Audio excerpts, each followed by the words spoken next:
3대 개신교단 중 하나인 기독교 대한감리회가 감독회장을 둘러싸고 벌성사나운 반전을 거듭하고 있습니다. 전명구 감독회장 취임 후 직무정지와 복귀, 직무정지를 거듭하며 이어져온 사태가 정점에 다다른 느낌입니다. 유감스럽게도 정점에서 벌어지고 있는 혼란은 상식적이라 할 수 있는 수준에 한참 미치지 못하고 있습니다. 전명구 감독회장의 직무와 관련된 소송은 4건입니다.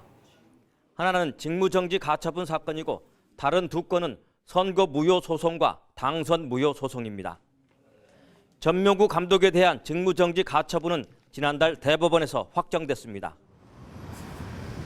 직무정지 가처분 사건을 대법원이 확정한 이후 모 목사가 또 직무정지 가처분 신청을 했으나 대법원이 각하하는 촌극이 벌어지기도 했습니다.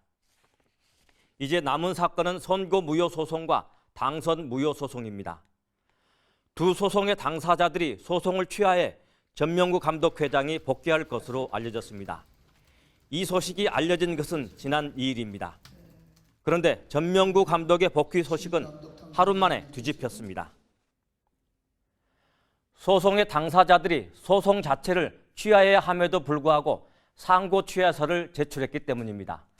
엉뚱한 서류를 제출한 것입니다.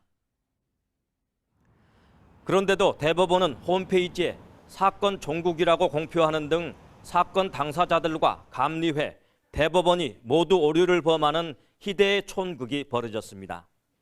상고 취하, 무효, 소취하 등 사흘 동안의 복잡한 과정을 거쳐 결국 당선 무효 소송은 계속 진행되게 됐습니다. 이런 복잡한 일들이 진행되는 과정에서 감리교 본부에서는 아주 심각한 일이 벌어졌습니다.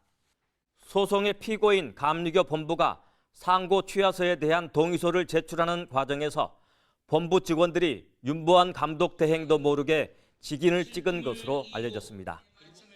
이런 여러 사건들은 감리교의 비정상적인 현실을 그대로 드러내고 있습니다. 감리교는 이런 비정상이 권력 집중에 있다고 보고 지난 10월 감독회장직을 4년 전임제에서 2년 겸임제로 바꾸는 등 당정 개혁을 추진했지만 입법의회에서 부결됐습니다. 감리교 지도부에서 일어나는 비정상적인 일들이 전체 교인들에게 어떤 영향을 미칠지는 알 수 없습니다. 비정상을 정상으로 돌려놓지 않으면 감리교의 발전은 없을 것이라는 우려에는 교인들 모두가 공감할 것입니다.